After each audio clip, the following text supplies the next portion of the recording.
ese wari wirengagizwa n'umukobwa cyangwa umugore, kandi uwo mugore cyangwa se uwo mukobwa ukaba wamukundaga bihebuje, ukagerageza uko ushoboye ukamwereka ko umukunda, ariko akanga akakureba nk'ikimbwa ihaze? Ashobora kuba yari umugore mubana cyangwa se yari umukobwa muri guteretana muri ibyo bihe. Abagore cyangwa se abakobwa bakunze gusiga abagabo bakundaga bakabasiga mu rujijo, ahubwo ugasigara uri kwibaza uti aka kanya se bigenze bite, kandi n'iki namukoreye, n'iki nakoze se kibi? Uriya mukobwa niwe numvaga tuzabana, akaba mama w'abana banjye. Reka nze nkubwire aka kantu, abakobwa birengagiza abasore cyangwa se abahungu kubera imibare. Buri gihe akenshi abahungu iyo binjiye mu rukundo ubona basamye, ariko abagore mu rukundo bashyiramo imibare, ndetse imibare kandi myinshi. Umugore nutangira kubona atangiye kuguca amazi, ukabona atangiye kujya akwirengagiza, akukwepa se cyangwa se aguhunga, buriya ni imibare iba yabiteye. Buriya rero iyo umukobwa mwasohokanye muri kuganira, bari kukugarikira, ese uyu mugabo ararenze cyangwa ntago arenze? Iyo rero asanze kuri we utari umuntu urenze, uba umeze nk'aho wapfuye kuri we. Ushobora kwibaza ngo iyo mibare ashyiramo ibimeze ite? Arakubara akagupima, agapima icyerekezo cyawe, akakugereranya n'abandi bahungu bamutereta, intego zawe, fitness yawe, igitinyiro cyawe. Iyo rero iyo mibare yiwe itamunyuze, ahita atangira kwishakira undi mugabo kuri we urenze. Ikindi kandi wibuke, si wo muhungu wenyine umutereta, mwese muri ku munzani. Rero wowe musore cyangwa se wowe mugabo ukurikiye YouTube channel yitwa Namonio, kugira ngo ugaragarize wa mukobwa ko yabaze nabi cyangwa se muri ya mibare ye ko yibeshye, hari ikintu kimwe ugomba gukora. Ugomba kwereka uriya mukobwa waguciye amazi, ukamwereka ko ya mibare ye ari imibare ya nta kigenda, ukamwereka ko yabaze macuri. Icyo gihe ubwibone bwe n'ukuntu we yumvaga ko afite agaciro gahambaye uba ubishwanyaguje, akibona nk'agakoko kazi kanyagiwe. Ati uzi ko wa muntu namwibeshyeho koko? Ushobora guhita wibaza ngo wabigenza ute kugira ngo ushwanyaguze bwa bwibone bwe, ndetse unamugaragarize ko ya mibare ye ya feke yibeshye. Ushobora kubikora muri ubu buryo butatu ngiye kukwereka, bigatuma uwo mukobwa cyangwa se uwo mugore wari waraguciye amazi agaruka, ahubwo akwinginga, yataye umutwe, agupfukamira, ati mutwihanganire babyeyi, habayemo kudashishoza. Ikintu cya mbere wakora uwo mukobwa nta kindi, ite wikira nkaho umukobwa atanabaho, wikire nkaho yapfuye kera cyangwa atanigeze anavuka. Iyo umukobwa kwirengagije ndetse agasa nkaho atangiye kuguca amazi, wowe ikintu cya mbere ukora wigira nkaho atanabaho. Wenda unabibabariremo wowe muri wowe indani, ariko wigire nkaho atanabaho.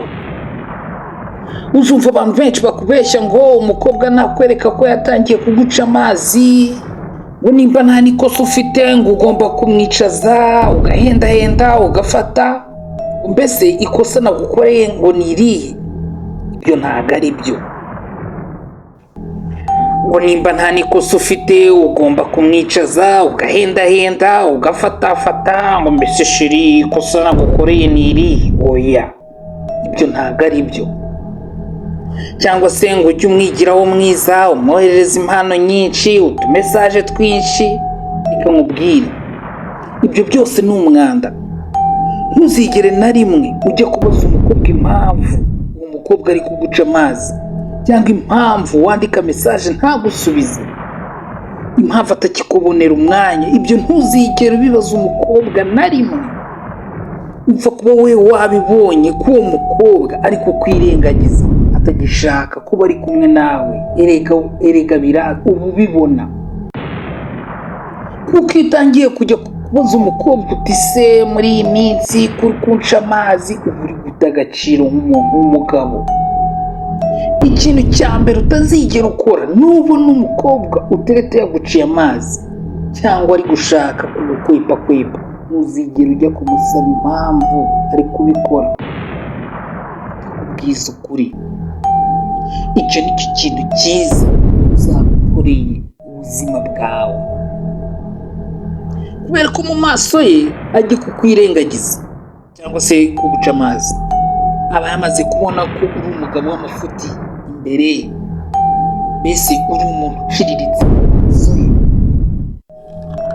Igihe rero umuntu agufata nk'umuntu uciriritse mu maso ye, yabonye wasaze, uri kwandika, uri gufatafata, uri kumwirukanka, uri kugigira mbese cyane, ibyo ngibyo noneho bikugaragaza nk'umugabo udafite agaciro, bikaza noneho ari na ya gihamya ya bya bindi yakubonagamo.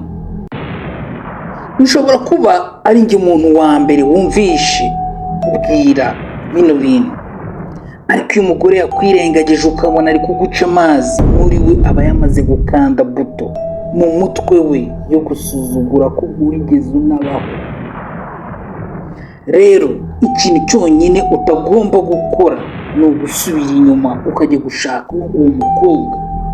Nicyo kintu cyonyine wakora, cyane ukagenda waciye bugufi winginga sheri.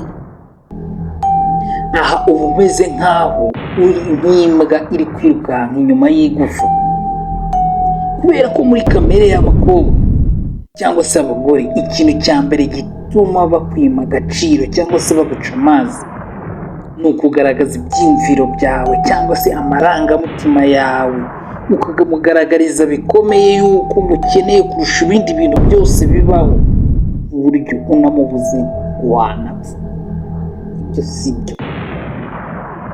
Abakobwa ntabwo bakunda umuntu ubereka ko bitayeho cyane, ahubwo iyo ubaye nk'umwereka ko utamukeneye cyane, hari igihe nawe yibaza ati uriya musore ntabwo abona ko ndi mwiza, ko abandi bahungu bose bansariye, kuko abamenyereye abantu benshi bamwereka ko bamusariye. Nawe rero iyo umweretse ko wasaze, icyo gihe agenda guca amazi. ahubwo ikintu cyonyine nakubwira gukora, nubona umuntu atangiye kuguca amazi cyangwa se atangiye kukumenyera, igire nk'aho umuntu atabaho. Ariko nanone mu gihe uri muri ya procedure yo gushaka kumwereka ko utamwitayeho, ntabwo ari ngombwa ngo bikore nk'aho ushaka kubimwereka ngo umuhatirize kubibona. Oya, aho ngaho ni nk'ubwana waba ushatse kugaragaza, ntabwo uri akana gatoya kari gukina ya mikino yo guhimana. Oya, ba umuntu mukuru, umwirengagize, wigire nk'aho utazi ko anabaho, ugende uhugire muri business zawe zindi, abone ko burya wari unahuze utanakibuka n'ibyo bintu ko byigeze binabaho. Ibyo ngibyo bituma uwo mukobwa aguciye amazi abona ko burya uri umuntu ubenze. Ibyo ngibyo bituma uwo mukobwa aguciye amazi abona ko burya atari we muntu urenze mu buzima bwawe, ngo umushyire hejuru, ngo umwereke ko umubuze wapfa. Abona ko wari wamukunze, ahubwo uba ufite ibindi bintu byinshi uba uhugiyemo by'ingenzi uha agaciro mu buzima bwawe, kurusha uko wagenda ugaheranwa n'agahinda, ukandika amamesaje, ukaririra inshuti ze. Ibyo ni ibintu bibi cyane. Genda nimba ari ishuri urihugireho, nimba ari akazi ahubwo ugakore neza cyane birushijeho. Reka tujye ku kintu cya kabiri rero, ku bintu wakorera umukobwa ugusuzuguye cyangwa se uguciye amazi. Ntukajye umwereka amarangamutima yawe. Hari abantu bagaragaza amarangamutima ariko bagakabya cyane. Uriya umugabo ugaragaza amarangamutima menshi agakabya, uri kugenda ubimbwa. Umukobwa burya nanone ashobora kukwirengagiza cyangwa se akaguca amazi kubera ko muri we yumva pe atanakigukeneye rwose, cyangwa se akabigukora kugira ngo arebe uko witwara muri iyo situation. Aho ngaho rero ugomba kuguma uri umuntu w'umugabo utajegajega ngo werekane amarangamutima yawe. Ntumwereke ko ubabaye cyane waheranwe n'agahinda. Oya, ahubwo mwereke ko n'inyagasambu rirema. Kuko umukobwa yagucecekanye kandi mwari mubirimo neza, uko guceceka k'uwo mukobwa ni wowe biha imbaraga. Iyo utangiye gusara rero ukiruka ahantu hose, uba utangiye guha imbaraga kwa guceceka kwe cyangwa se ka gasuzuguro ke yagaragaje. Ikindi kandi ni nawe nanone ushobora kuba wafata ka gasuzuguro umukobwa yagaragaje ukakima imbaraga, hanyuma nawe akavuga ati ubundi ko mbona kwanga uriya muhungu nawe mbona ntacyo bimubwiye, agatangira kwibaza ubundi uriya muhungu yarankundaga. Ukabona ko wamucanze mu mutwe, ukabona ko ka gasuzuguro ke wakimye imbaraga ukagacisha bugufi nk'umuntu w'umugabo. Ikindi kintu cya gatatu wakora ni ukugenda ugahiga ibiceri ukaryoha ukamera neza. Nk'umugabo iteka uba ugomba guhora uri ku gatigito. Ubundi umukobwa yakwanga cyangwa se atanakwanga, umugabo iteka ugomba guhora uri busy, uri mu muhanda uri gushakisha ibiceri, ukaba uri mu masomo yawe, imyitozo ngororamubiri, yaba ari business ukora yaba ari akazi ukora, ugomba guhora umutima uri ku gatigito iteka, ukaba uri gukora kandi uri no kwikoraho. Iyo rero umukobwa kwirengagije, aho gufata umwanya utekereza uriya mukobwa ndamusubiza gute, wakora iki, wakora kiriya, ahubwo mu mutwe tangira wishyiremo uti akazi kanjye ndakanoza neza gute, ndabona umugabo urenze gute, ndabona amafaranga menshi biciye mu zihe nzira. Umutwe wawe uhita uwushyira mu kazi, abe aricyo kintu cyonyine utekereza. Kubera ko mu kuri umukobwa ntago yakabaye cyangwa se yakabaye yaraguciye amazi iyo uza kuba uri umugabo urenze ufite amafaranga yawe, mbese uri umuntu uhambaye. Rero kujya kumwikururaho uba umweretse ko bya bindi yatekerezaga kuri akagabo k'amafuti ari byo. Ahubwo wowe komeza wibande mu kwiteza imbere maze ube umuntu mwiza urenzeho, haba ari mu buryo bw'umubiri ukore siporo ube fiti, haba mu mutwe usome cyane ibitabo wihugure, noneho by'akarusho bifite n'amafaranga menshi. Umukobwa iyo agukoze ibi bintu nk'ibyo bavuga ngo ni ka gasore katagira gahunda kari buze kunyirukaho, ndabizi neza. Ariko umukobwa iyo abonye utamwitayeho, uri guhiga amafaranga, uri busy, uri kwikorera amasiporo yawe, uri kwiyungura ubumenyi, uri kwambara neza ukaberwa, atangira nawe kwishidikanyaho ubwe akavuga ati ubundi umwanzuro nafashe wo kwanga uriya musore kuko wari ukwiye, sinihuse koko.